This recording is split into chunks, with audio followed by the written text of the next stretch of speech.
ನಮಸ್ಕಾರ ವೀಕ್ಷಕರೇ, ಗೃಹಲಕ್ಷ್ಮಿಯರೇ ಈ ತಪ್ಪುಗಳನ್ನು ಮಾಡ್ಲಿಕ್ಕೆ ಹೋಗಬೇಡಿ. ಸಾಕಷ್ಟು ಈಗಾಗಲೇ ಮಹಿಳೆಯರು ಈ ತಪ್ಪುಗಳನ್ನು ಮಾಡಿಕೊಂಡು ಸಂಕಷ್ಟಕ್ಕೆ ಈಡಾಗಿದ್ದಾರೆ, ಪ್ರಾಬ್ಲಮ್ಸ್ಗಳನ್ನು ಕರೆ ತಂದಿದ್ದಾರೆ.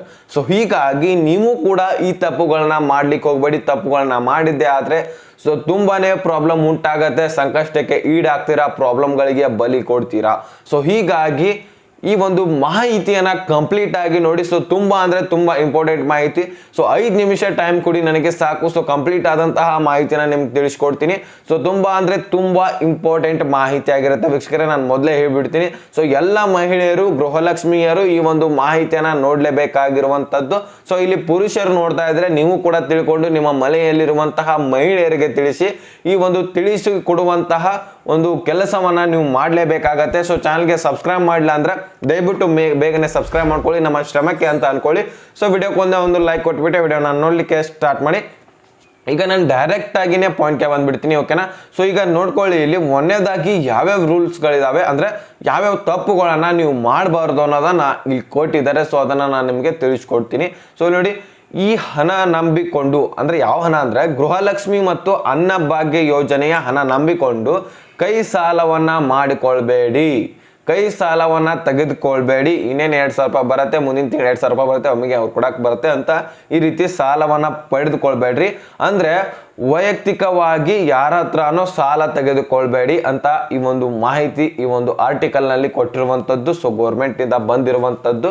ಸೊ ಈ ಒಂದು ಕೈ ಸಾಲವನ್ನ ಮಾಡ್ಕೋಬೇಡಿ, ಅಥವಾ ಯಾವುದೇ ಸಂಸ್ಥೆಗಳಿಂದನೂ ಕೂಡ ಬಡ್ಡಿ ಸಹಿತ ಸಾಲವನ್ನ ತೆಗೆದುಕೊಳ್ಬೇಡಿ, ಅಥವಾ ಸಂಘಗಳಿಂದ ಮನೆಯಲ್ಲಿ ಯಾರಿಗೂ ಕೂಡ ಹೇಳಲ್ದೆ, ಗಂಡನಿಗೆ ಹೇಳಲ್ದೆ, ಸೊ ಮನೆಯಲ್ಲಿರುವಂತಹ ಅತ್ತೆ ಮಾವನಿಗೆ ಹೇಳಲ್ದೆ, ಯಾರಿಗೂ ಕೂಡ ಹೇಳಲ್ದೆ ಈ ಒಂದು ಕೆಲಸವನ್ನ ಮಾಡಿಬಿಟ್ಟು ಹಣವನ್ನ ತೆಗೆದುಕೊಂಡ್ಬಿಟ್ಟು ಎಲ್ಲೋ ಖರ್ಚಾಗ್ಬಿಡತ್ತೆ. ಸೊ ಅದ ನಂತರ ಗೃಹಲಕ್ಷ್ಮಿ ಮೇಲೆ ತುಂಬಲಿಕ್ಕೆ ಬರುತ್ತೆ ಅಂತ ಅನ್ಕೊಂಡು ಕಾಯ್ತಾ ಕೂತಿದ್ರೆ, ಸೊ ಗೃಹಲಕ್ಷ್ಮಿ ಬರ್ಲಿಲ್ಲ ಅಂದ್ರೆ ಅವಾಗ ಏನ್ ಮಾಡ್ತೀರಾ? ಸೊ ರೂಲ್ಸ್ ಗಳನ್ನ ನಿಮ್ದು ಫಾಲೋ ಇರಲಿಲ್ಲ ಅಂದ್ರೆ, ನೀವು ಎಲಿಜಿಬಲ್ ಆಗ್ಲಿಲ್ಲ ಅಂದ್ರೆ ಅವಾಗ ನೀವು ಏನ್ ಮಾಡ್ತೀರಾ? ಸೊ ಇಂತಹ ಸಂಕಷ್ಟಕ್ಕೆ ನೀವು ಈಡಾಗಬೇಡಿ, ಇಂತಹ ಸಂಕಷ್ಟಕ್ಕೆ ನೀವು ತಲುಪಬೇಡಿ. ಸೊ ಮನೆಯಲ್ಲಿ ಪ್ರಾಬ್ಲಮ್ಸ್ಗಳು ಕೂಡ ಉಂಟಾಗುವಂತಹ ಚಾನ್ಸಸ್ ಇರುತ್ತೆ, ಓಕೆನಾ. ಇದಾದ್ಮೇಲೆ ಇನ್ನೊಂದು ಇಂಪಾರ್ಟೆಂಟ್ ಮುಖ್ಯವಾಗಿರುವಂತಹ ಒಂದು ಪ್ರಾಬ್ಲಮ್ ಇದೆ. ಸೊ ಅದನ್ನು ಕೂಡ ತಿಳ್ಕೊಳ್ಳಿ. ಇಲ್ಲಿ ನೋಡಿ, EMI ಮುಖಾಂತರ ಯಾವುದೇ ವಸ್ತುವನ್ನ ಖರೀದಿಸಬೇಡಿ. ಅಂದ್ರೆ EMI ಅಂತ ಗೊತ್ತಾಯ್ತಲ್ವಾ.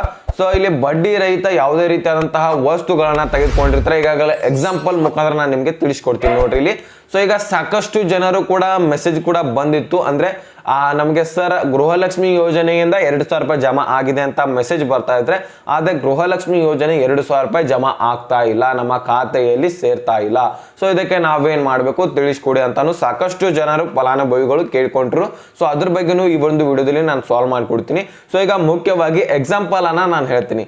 ಈಗ ನೋಡ್ಕೊಳ್ಳಿ, ಮನೆಯಲ್ಲಿ ಸೊ ಯಾವುದೇ ರೀತಿಯಾದಂತಹ ಒಂದು ವಸ್ತುಗಳನ್ನ ತೆಗೆದು ಖರೀದಿ ಮಾಡ್ಲಿಕ್ಕೆ ನೀವು ರೆಡಿ ಆಗ್ತೀರಾ. ಅಂದ್ರೆ ಟಿವಿ ಆಗಿರ್ಲಿ, ಫ್ರಿಜ್ ಆಗಿರ್ಲಿ, ಟೇಜ್ರಿ ಆಗಿರಲಿ, ಒಂದು ಫ್ಯಾನ್ ಆಗಿರಲಿ, ಅಥವಾ PC ಆಗಿರಲಿ, ಅಥವಾ ಮೊಬೈಲ್ ಆಗಿರಲಿ, ಸಾಕಷ್ಟು ವಸ್ತುಗಳನ್ನ ನೀವು ತೆಗೆದುಕೊಳ್ಳಿಕ್ಕೆ ಸೊ ಒಂದು ಪ್ರಯತ್ನ ಮಾಡಿ ತೆಗೆದುಕೊಳ್ತೀರಾ. ಗೃಹಲಕ್ಷ್ಮಿ ಬರುತ್ತೆ, ಸೊ ಅಲ್ಲಿನೇ ನಾವು ತುಂಬಿಡೋಣ ಅಂತ ಅಲ್ಲಿಂದಲೇ EMI ಕಟ್ ಮಾಡ್ಕೋತಾರ ಅಂತ ನೀವು ಈ ಒಂದು ಕೆಲಸವನ್ನ ಮಾಡ್ತೀರಾ.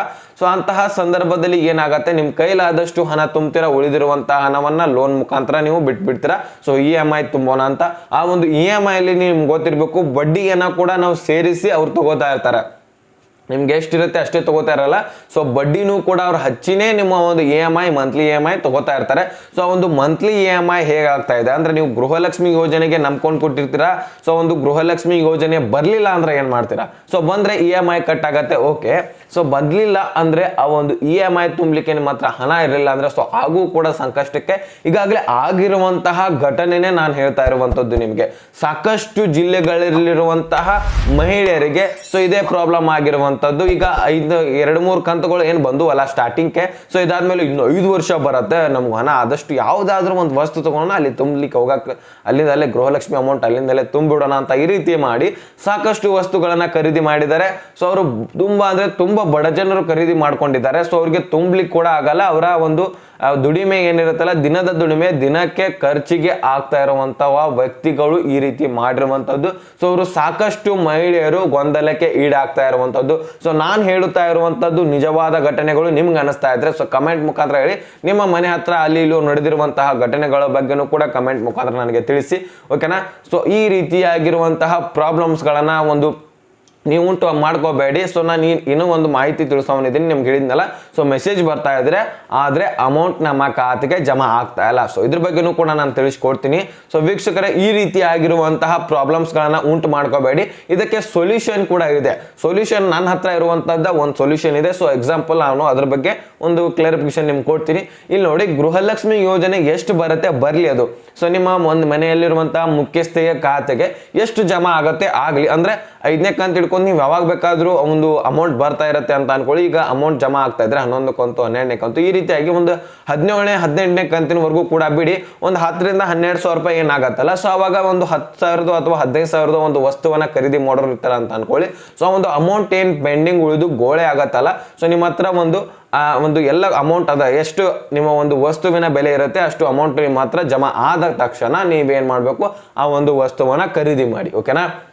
ನೀವು ಅಡ್ವಾನ್ಸ್ ಆಗಿ ನೀವು ಖರೀದಿ ಮಾಡಿ ಆಮೇಲೆ EMI ಮುಖಾಂತರ ತುಂಬ್ತೇವೆ ಅಂದ್ರೆ ಬಡ್ಡಿನೂ ಹೆಚ್ಚಾಗತ್ತೆ, ಮತ್ತೆ ಇಲ್ಲಿ ನಿಮ್ಗೆ ಅಮೌಂಟ್ ಬರಲಿಲ್ಲ ಅಂದ್ರೆ ನಿಮಗೂ ಕೂಡ ಪ್ರಾಬ್ಲಮ್ ಆಗುತ್ತೆ. ಅಂದ್ರೆ ಅದು ಅವಶ್ಯಕತೆನೇ ಇರಲ್ಲ. ಸೊ ಈ ರೀತಿ ಫ್ರೀ ಆಗಿ ಹಣ ಬರ್ತಾ ಇದೆ, ಆ ಒಂದು ಅವಶ್ಯಕತೆ ಇರಲಿಲ್ಲ ಅಂದ್ರೆ ಒಂದು ವಸ್ತುನ ಖರೀದಿ ಮಾಡ್ಕೊಂಡ್ರೆ ಅಂದ್ರೆ ಸೊ ಅಂತಹ ಸಂದರ್ಭದಲ್ಲಿ ಇನ್ನೂ ಹೆಚ್ಚಿನ ಪ್ರಾಬ್ಲಮ್ಸ್ಗಳು ಉಂಟಾಗತ್ತೆ. ಸೊ ಅದಕ್ಕೋಸ್ಕರ ನೀವು ಹಣ ಜಮಾ ಮಾಡ್ಕೊಳ್ಳಿ. ಒಂದ್ ಸ್ವಲ್ಪ ಲೇಟ್ ಆದ್ರೆ ನಡೆಯುತ್ತೆ, ಲೇಟ್ ಆಗಲಿ, ಆದ್ರೆ ಹಣವನ್ನ ಜಮಾ ಮಾಡಿಕೊಂಡು ನಂತರ ಗೃಹಲಕ್ಷ್ಮಿ ಯೋಜನೆ ಅಮೌಂಟ್ ಎಲ್ಲ ಜಮಾ ಮಾಡ್ಕೊಂಡ ತಕ್ಷಣ ಆ ಒಂದು ವಸ್ತುವನ್ನ ಖರೀದಿ ಮಾಡಿ ವೀಕ್ಷಕರೇ. ಸೊ ಇನ್ನು ಈಗ ಈ ಒಂದು ಮೆಸೇಜ್ ಬರ್ತಾ ಇದೆ ಆದ್ರೆ ಹಣ ಜಮಾ ಆಗ್ತಾ ಇಲ್ಲ, ಇದು ಗೋರ್ಮೆಂಟೇ ಈ ರೀತಿ ಮಾಡ್ತಾ ಇದೆಯಾ ಅಂದ್ರೆ ಜನರಿಗೆ ಭರವಸೆ ಅಮೌಂಟ್ ಜಮಾ ಮಾಡ್ತಾ ಇರುವಂತಹ ಮೆಸೇಜ್ ಕಳಿಸ್ತಾ ಇದ್ದಾರೆ ಆದ್ರೆ ಹಣನೇ ಬಿಡ್ತಾ ಇಲ್ಲ, ಇದು ಗೋರ್ಮೆಂಟ್ ಮಾಡ್ತಾ ಇದೆಯಾ ಅಥವಾ ಬ್ಯಾಂಕ್ನವರು ಮಾಡ್ತಾ ಇದಾರೆ ಅಥವಾ ನಮ್ಮ ಖಾತೆಯಲ್ಲಿರುವಂತಹ ಬ್ಯಾಂಕ್ ಪಾಸ್ಬುಕ್ ನಲ್ಲಿ ಏನಾದ್ರೂ ಪ್ರಾಬ್ಲಮ್ ಇದೆಯಾ? ಸೊ ಇಷ್ಟು ಕನ್ಫ್ಯೂಷನ್ಗಳು ನಿಮ್ಮ ತಲೆಯಲ್ಲಂತೂ ಸಹಜವಾಗಿ ಉಂಟಾಗಿರುತ್ತೆ. ಮುಖ್ಯವಾಗಿ ಗೋರ್ಮೆಂಟ್ನ ಮೇಲೆ ಡೌಟ್ ಅಂತೂ ಬಂದಿರುತ್ತೆ. ಯಾಕಂದ್ರೆ ಹಣನೇ ಕ್ಲಿಯರ್ ಆಗಿ ಕರೆಕ್ಟ್ ಆಗಿ ಹಾಕ್ತಾ ಇಲ್ಲ. ಮೊದಲು 20 ಲಕ್ಷ 30 ಲಕ್ಷ ಜನರಿಗೆ ದಿನಕ್ಕೆ ಬಿಡ್ತಾ ಇದ್ರೆ ಈಗ 2 ಲಕ್ಷ 3 ಲಕ್ಷ ಫಲಾನುಭವಿಗಳಿಗೆ ಮಾತ್ರ ಬಿಡ್ತಾ ಇರುವಂತದ್ದು, ಅದು ಕೆಲವೊಂದಿಷ್ಟು ಜಿಲ್ಲೆಗಳಲ್ಲಿರುವಂತಹ ಫಲಾನುಭವಿಗಳಿಗೆ. ಹಾಗಾದ್ರೆ ಇದರಲ್ಲಿ ಯಾವುದು ಸರಿಯಾಗಿರೋದು ಮತ್ತೆ ನಮಗೆ ಅಮೌಂಟ್ ಯಾಕೆ ಬರ್ತಾ ಇಲ್ಲ, ನಮ್ಮ ಖಾತೆಗೆ ಯಾಕೆ ಜಮಾ ಆಗ್ತಾ ಇಲ್ಲ? ಸೊ ಇದು ಕ್ವಶನ್, ಇದರ ಬಗ್ಗೆನೇ ನಾನು ಕ್ಲಾರಿಫಿಕೇಶನ್ ಕೊಡ್ತೀನಿ, ಕೇಳಿ ಕರೆಕ್ಟ್ ಆಗಿ. ಸೊ ಇಲ್ಲಿ ನೋಡಿ, ನೀವು ಈಗಾಗಲೇ ನಾನು ಹೇಳಿದ್ದೀನಿ ಎಕ್ಸಾಂಪಲ್ ನಲ್ಲಿ EMI ಮುಖಾಂತರ ಸಾಕಷ್ಟು ವಸ್ತುಗಳನ್ನ ತೆಗೆದುಕೊಂಡಿರ್ತೀರಾ. ಸೊ ಒಂದು ವಸ್ತುಗಳ EMI ಅನ್ನ ನೀವು ಕಟ್ಟಿರಲ್ಲ. ಸೊ ಅದೇ ಬ್ಯಾಂಕ್ ಪಾಸ್ಬುಕ್ ನಲ್ಲಿರುವಂತಹ ಒಂದು ಅಕೌಂಟ್ ಏನಿರ್ತಲ್ಲ ಅದೇ ಗೃಹಲಕ್ಷ್ಮಿ ಯೋಜನೆಗೆ ಕೊಟ್ಟಿರ್ತೀರಾ. ಸೊ ಅಲ್ಲಿ ಏನ್ ಗೃಹಲಕ್ಷ್ಮಿ ಯೋಜನೆ ಅಮೌಂಟ್ ಆಗಿ ಜಮಾ ಆಗತ್ತೆ ಅದು ಕ್ರೆಡಿಟ್ ಅಂತ ನಿಮ್ಮ ಮೊಬೈಲ್ಗೆ ಮೆಸೇಜ್ ಬರುತ್ತೆ. ಆದ್ರೆ ಇಲ್ಲಿ ಬ್ಯಾಂಕ್ನವರು EMI ಅನ್ನ ಕಟ್ ಮಾಡ್ಕೊಂಡಿರ್ತಾರೆ. ಸೊ ಆದ್ರೆ ನಿಮ್ಗೆ ಏನಾಗುತ್ತೆ, ನಿಮ್ಮ ಒಂದು ಬ್ಯಾಂಕ್ನವರು ಮೆಸೇಜ್ ಕಳಿಸಿರಲ್ಲ, EMI ನಿಮ್ದು ಕಟ್ ಮಾಡಿದೀವಿ ಡೆಬಿಟೆಡ್ ಅಂತ ಮೆಸೇಜ್ ಕಳಿಸಲ್ಲ, ಯಾರು ಕೂಡ ಕಳಿಸಲ್ಲ EMI ಕಟ್ ಮಾಡ್ಕೊಂಡಿರುವಂತದ ಮೆಸೇಜ್. ಇನ್ನೂ ಏನೋ ರಸೀತಿ ಕೊಡ್ತಾರೆ ಆದ್ರೆ EMI ಕಟ್ ಆಗಿರುವಂತಹ ಇದನ್ನ ಕೊಡಲ್ಲ. ಸೊ ಏನು ಅದು ಮೆಸೇಜ್ ಕಳಿಸಲ್ಲ. ಸೊ ಅದಕ್ಕೋಸ್ಕರ ಈ ಒಂದು ಗೃಹಲಕ್ಷ್ಮಿ ಯೋಜನೆಯ ಅಮೌಂಟ್ ಜಮಾ ಆಗಿದೋ ಇಲ್ಲೋ ಅನ್ನೋದನ್ನ DBT ಮುಖಾಂತರ ನೀವು ಚೆಕ್ ಮಾಡ್ಕೋಬಹುದಾಗಿರುತ್ತೆ. ಸೊ ಈಗ ಜಮಾ ಆಗಿ ಒಂದು 3-4 ದಿನಗಳ ಕಾಲದ ನಂತರ ತೋರಿಸುತ್ತೆ. ನೀವು ಬೇಕಾದ್ರೆ ಆ ಒಂದು ವಿಡಿಯೋದಲ್ಲಿ ಒಂದು ವಿಡಿಯೋ ಸಪ್ರೇಟ್ ಆಗಿ ಮಾಡಿದ್ದೀನಿ, DBTಯಲ್ಲಿ ನಿಮ್ಮ ಅಮೌಂಟ್ ಯಾವ್ಯಾವ ತಿಂಗಳು ಜಮಾ ಆಗಿದೆ, ಯಾವ ದಿನಾಂಕ ಜಮಾ ಆಗಿದೆ, ಯಾವ ಗಂಟೆಗೆ ಜಮಾ ಆಗಿದೆ ಎಲ್ಲನೂ ಕೂಡ ನೋಡ್ಕೋಬಹುದಾಗಿರುತ್ತೆ. ಹಾಗಾದ್ರೆ ಆ ಒಂದು ವಿಡಿಯೋ ಲಿಂಕ್ ಅನ್ನ ಡಿಸ್ಕ್ರಿಪ್ಷನ್ ಅಲ್ಲಿ ಕೊಟ್ಟಿರ್ತೀನಿ. ಸೊ ಅಲ್ಲಿಂದ ಹೋಗಿ ಬೇಕಾದ್ರೆ ನೀವು ಆರಾಮಾಗಿ ನಿಮ್ಮ ಮೊಬೈಲ್ ನಲ್ಲಿನೇ DBT ಆಪ್ ಅನ್ನ ಇನ್ಸ್ಟಾಲ್ ಮಾಡ್ಕೊಂಡು ನೋಡ್ಕೋಬಹುದಾಗಿರುತ್ತೆ. Easy method. ಅಲ್ಲಿ ಅನ್ನಭಾಗ್ಯ ಯೋಜನೆ ಬಗ್ಗೆನೂ ಕೂಡ ನೀವು ಎಷ್ಟು ಜಮಾ ಆಗಿದೆ ಅನ್ನೋದನ್ನ ತಿಳ್ಕೊಬಹುದಾಗಿರುತ್ತೆ. ಸೊ ಹಾಗಾದ್ರೆ ವೀಕ್ಷಕರೇ, ಈ ಒಂದು EMI ಬಗ್ಗೆ ಅಷ್ಟೇ ಹೇಳಿದ್ದೆ ನಾನು. ಇನ್ನು ಬ್ಯಾಂಕ್ದವರು ಕೂಡ ಇಲ್ಲಿ ನಿಮಗೆ ಅಮೌಂಟ್ ಜಮಾ ಆಗಿರುತ್ತೆ. ಸೊ ಒಬ್ಬೊಬ್ಬರಿಗೆ ಸರ್ವರ್ ಇಶ್ಯೂ, ಟೆಕ್ನಿಕಲ್ ಇಶ್ಯೂ ಇಂದ ಪೆಂಡಿಂಗ್ ಉಳಿದಿರುತ್ತೆ, ನಿಮ್ಗೆ ತಪ್ಪಾಗಿ ಮೆಸೇಜ್ ಬಂದಿರುತ್ತೆ. ಸೊ ಈ ರೀತಿನೂ ಕೂಡ ಆಗಿರುತ್ತೆ. ಅದಕ್ಕೋಸ್ಕರ ನೀವು DBT ಆಪ್ ಅನ್ನ ಚೆಕ್ ಮಾಡ್ಕೊಳ್ಳೋದು ಮುಖ್ಯವಾಗಿ ಇಂಪಾರ್ಟೆಂಟ್ ಆಗಿರುವಂತದ್ದು. ಅದ್ರ ಜೊತೆಗೇನೆ ಬೇಕಾದ್ರೆ ಬ್ಯಾಂಕ್ಗಳಿಗೆ ಹೋಗಿ ಬ್ಯಾಂಕ್ ಪಾಸ್ಬುಕ್ ನಲ್ಲಿರುವಂತಹ ಇದು ಸ್ಟೇಟ್ಮೆಂಟ್ ಗಳನ್ನ ತೆಗೆದುಕೊಳ್ಳಿ. ಅಂದ್ರೆ ಸ್ಟೇಟ್ಮೆಂಟ್ ಅಂದ್ರೆ ಪೂರ್ತಿಯಾಗಿರುವಂತಹ 1 ವರ್ಷದಾಗಿರ್ಲಿ 2 ವರ್ಷದಾಗಿರ್ಲಿ ನಿಮ್ದು ಎಷ್ಟು ವರ್ಷದಿಂದ ಎಷ್ಟು ವರ್ಷಗಳಿಗೆ ಬೇಕಾಗತ್ತೆ. ಸೊ ಅಂತಹ ಒಂದು ಸ್ಟೇಟ್ಮೆಂಟ್ ಅನ್ನ ತೆಗೆದುಕೊಂಡಿರ್ತಾರೆ. ಅಂದ್ರೆ ನಿಮ್ದು ಕ್ರೆಡಿಟ್ ಆಗಿರ್ಲಿ ಡೆಬಿಟ್ ಆಗಿರ್ಲಿ ₹1 ಕೂಡ ಬಿಡಲ್ದೆ ಸೊ ಎಲ್ಲನೂ ಕೂಡ ಸ್ಟೇಟ್ಮೆಂಟ್ ಅನ್ನ ತೆಗೆದುಕೊಡ್ತಾರೆ. ಸೊ ಅದಕ್ಕೋಸ್ಕರ ಆ ರೀತಿಯಾಗಿ ನೀವು ಕೆಲಸವನ್ನ ಮಾಡಬಹುದು. ಬ್ಯಾಂಕ್ಗಳಿಗೆ ಹೋಗಿ ಜಮಾ ಆಗಿದೆವೋ ಇಲ್ವೋ ಅಲ್ಲಿ ಕೂಡ ನೀವು ನೋಡ್ಕೋಬಹುದು. ಯಾವ ದಿನಾಂಕದಂದು ಯಾವ ಟೈಮ್ಗೆ ಜಮಾ ಆಗಿದೆ ಅಲ್ಲಿ ಸ್ಟೇಟ್ಮೆಂಟ್ ಅಲ್ಲಿ ಎಲ್ಲನೂ ಕೂಡ ಇರುತ್ತೆ. ಸೊ ಅದಕ್ಕೋಸ್ಕರ ಒಂದು ಕೆಲಸ ಮಾಡ್ಕೊಳ್ಳಿ, ನಿಮ್ಗೆ ಹಣ ಯಾವಾಗ ಜಮಾ ಆಗಿದೆ ಯಾವಾಗ ಇಲ್ಲ ಆವಾಗೂ ಕೂಡ ನಿಮಗೆ ಏನೂ ತೋರಿಸ್ತಾ ಇಲ್ಲ, ಆದರೆ ಮೆಸೇಜ್ ಬಂದಿದೆ ಅಂತ ಅನ್ಕೊಳ್ಳಿ. ಸೊ ಇದು ಪಕ್ಕ ಸರ್ವರ್ ಟೆಕ್ನಿಕಲ್ ಇಶ್ಯೂ, ಇನ್ನೇನು ಜಮಾ ಆಗತ್ತೆ, ವೇಟ್ ಮಾಡ್ಕೊಳ್ಳಿ. ಓಕೆನಾ. ಸೊ ಮೆಸೇಜ್ ಬಂದಿದೆ ಅಂದ್ರೆ ಇನ್ನೇನು ಅಮೌಂಟ್ ಜಮಾ ಆಗ್ತಾ ಇರುವಂಥದ್ದು. ಸೊ ಜಮಾ ಆಗತ್ತೆ, ಟೆಕ್ನಿಕಲ್ ಇಶ್ಯೂದಿಂದ ವೇಟ್ ಮಾಡ್ತಾ ಇರೋ ಅಂದ್ರೆ ಪೆಂಡಿಂಗ್ ಉಳಿದಿರುವಂಥದ್ದು. ಸೊ ಜಮಾ ಆಗೋದು ಅಷ್ಟೇ ಬಾಕಿ ಇರುತ್ತೆ, 2-3 ದಿನಗಳಲ್ಲಿ ಜಮಾ ಆಗತ್ತೆ. ಸೊ ಓಕೆನಾ. ಸೊ ಇದಿಷ್ಟು ನಿಮಗೆ ಕ್ಲಾರಿಫಿಕೇಶನ್ ಸಿಕ್ಕಿದೆ ಅಂತ ಅನ್ಕೋತೇನೆ. ಸೊ ಅರ್ಥ ಆಗಿದ್ರೆ ಲೈಕ್ ಮಾಡಿ, ನಿಮ್ಮ ಸ್ನೇಹಿತರಿಗೆ ಶೇರ್ ಮಾಡಿ, ಹಾಗೆ ಸಬ್ಸ್ಕ್ರೈಬ್ ಮಾಡಿ ಅಂತ ಹೇಳ್ತಾ ಮತ್ತೆ ಮುಂದಿನ ಮಾಹಿತಿ ಸಿಗೋಣ. ಸೊ ಅಲ್ಲಿ ತನಕ ಬಾಯ್ ಬಾಯ್, ಟೇಕ್ ಕೇರ್ ಫ್ರೆಂಡ್ಸ್.